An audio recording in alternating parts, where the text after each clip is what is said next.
नमस्कार दोस्तों, स्वागत है आपका एमके स्टडीज़ ऑफिशियल में। जैसा कि आप सभी जानते हैं कि हम सीटेट 2025 के प्रिपरेशन कर रहे हैं, जिसमें कि हम सीडीपी की क्लासेस देख रहे हैं। अभी तक हमने सीडीपी के 15 टॉपिक कवर कर लिए हैं। आज हम 16वां टॉपिक देखेंगे। आज का टॉपिक है हमारा शिक्षण अधिगम की प्रक्रिया, यानी कि basic processes of teaching learning. ये हमारा सीडीपी का लास्ट टॉपिक है। इसके बाद हमारा सीडीपी का सिलेबस कवर हो चुका है। अब इसके बाद हम क्या करेंगे, सीटेट के प्रीवियस ईयर के क्वेश्चंस देखेंगे। ठीक है, तो चलिए शुरू करते हैं आज का टॉपिक।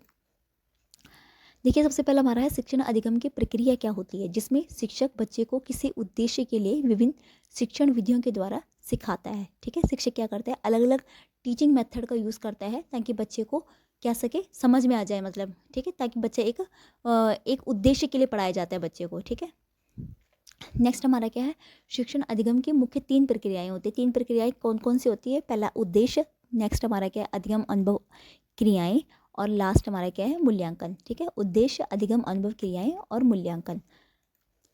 अधिगम अनुभव क्रियाओं में शिक्षक की मुख्य भूमिका होती है। ठीक है, किसकी मुख्य भूमिका होती है, अधिगम अनुभव क्रिया में शिक्षक की होती है। इसलिए इसे प्रभावी बनाने के लिए शिक्षक के पास कुछ योग्यताएं होनी चाहिए। वो योग्यताएं क्या क्या होनी चाहिए, सबसे पहले शिक्षा के उद्देश्य व लक्ष्य के बारे में पता हो। एक टीचर को पता होना चाहिए कि हम बच्चे को क्यों पढ़ा रहे हैं।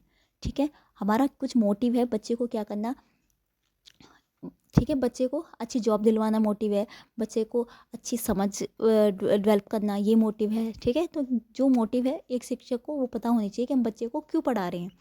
बाल मनोविज्ञान का ज्ञान, ठीक है, एक टीचर को ये भी पता होना चाहिए कि बच्चे के दिमाग में कब और क्या किस समय क्या चल रहा है। ठीक है, उसका अंदाज़ा एक टीचर को होना चाहिए। और ये अंदाज़ा कब आएगा, जब टीचर को बाल मनोविज्ञान का ज्ञान होगा। प्रभावशाली साधनों का प्रयोग आना चाहिए। ठीक है, किसको, एक टीचर को प्रभावशाली साधनों को का प्रयोग करना भी आना चाहिए। जैसे कि आप सभी जानते हैं कि आजकल टीचिंग लाइन में भी बहुत सारे, जैसे कि प्रोजेक्टर का यूज़ होता है, ऑनलाइन क्लासेस होती है। ठीक है, तो मतलब कि अलग अलग टेक्निकल चीज़ें आ गई हैं, अलग अलग टेक्नोलॉजी आ गई है। ठीक है, तो इन टेक्नोलॉजियों का यूज़ करना भी एक टीचर को आना चाहिए। नेक्स्ट हमारा क्या है, शिक्षण विधियों का ज्ञान हो, अलग अलग टीचिंग मेथड, यानी कि बच्चे को किन तरीके के बच्चों को किस तरीके से पढ़ाना है, इन टीचिंग मेथडों का भी एक टीचर को नॉलेज होना चाहिए।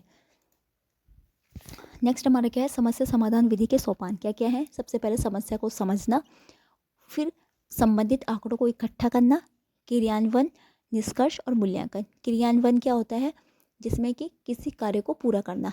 समस्या को समझना, मतलब कि अगर कोई भी समस्या है हमारे पास, सबसे पहले उसको समझना चाहिए कि ये समस्या आखिर क्यों आ रही है। ठीक है, नेक्स्ट हमारा क्या है, संबंधित आंकड़ों को इकट्ठा करना, फिर उस समस्या के रिगार्डिंग जितने भी आंकड़े हैं, जितने भी अलग अलग सोर्सेज से उस समस्या के आंकड़ों को इकट्ठा करना। नेक्स्ट हमारा क्रियान्वयन, अब उस समस्या को पकड़ा तो उसका समाधान निकालना, फिर उसके निष्कर्ष पर पहुंचना, और उसके बाद उसका लास्ट में मूल्यांकन करना। तो ये हमारा क्या है, समस्या समाधान विधि के सोपान है। नेक्स्ट हमारा क्या है, संज्ञान। देखिए, संज्ञान या संज्ञानात्मक विकास, जिसको कि कॉग्निटिव डेवलपमेंट भी कहते हैं, क्या होता है। संज्ञान से तात्पर्य ऐसी प्रक्रिया से है जिसमें संवेदन, प्रत्यक्षण, तर्कणा, मानसिक संक्रियाएं सम्मिलित होती हैं। संज्ञानात्मक मतलब पूरी तरह से विकास होना बच्चे का। ठीक है, हर मतलब हर क्षेत्र में विकास होना। ठीक है, संज्ञानात्मक विकास कहलाता है। अतः संज्ञानात्मक विकास से तात्पर्य बालकों में किसी सूचना या संवेग को ग्रहण करके उस पर चिंतन करने व क्रमिक रूप से उसे इस लायक बना देने से होता है जिसका प्रयोग वह तरह तरह की समस्याओं का समाधान आराम से निकाल सके। ठीक है, तो मेन काम क्या संज्ञानात्मक या संज्ञान का, बच्चे को इतना एबल बनाना कि बच्चे को कभी भी कोई प्रॉब्लम आए तो उस प्रॉब्लम का वो ईजिली सॉल्यूशन निकाल सके। ठीक है, यानी खुद ही सॉल्व कर सके उस प्रॉब्लम को। तो ये हमारा है संज्ञान। नेक्स्ट हमारा क्या है, संवेग, जिसको कि इमोशंस भी कहते हैं। संवेग क्या होता है, इमोशन यानी कि भावनाएं। संवेग का अर्थ होता है उत्तेजित करना, अर्थात संवेग व्यक्ति की उत्तेजित अवस्था का दूसरा नाम है।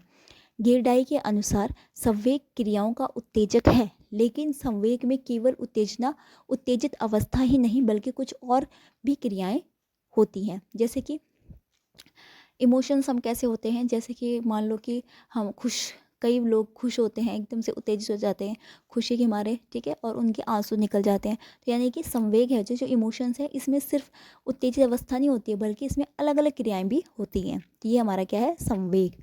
तो ये था हमारा आज का चैप्टर। आई होप आप सभी को पसंद आया होगा। तो यहाँ पे होती है हमारे सीडीपी की क्लास कंप्लीट। ठीक है, और सीडीपी का सिलेबस हो गया कंप्लीट। कल से हम प्रीवियस ईयर के क्वेश्चंस देखेंगे। तो चलिए मिलते हैं नेक्स्ट क्लास में। आई होप आप सभी को क्लासेस अच्छी लग रही होंगी।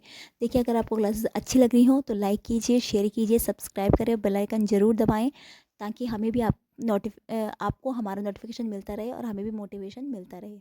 मिलते हैं नेक्स्ट क्लास में, तब तक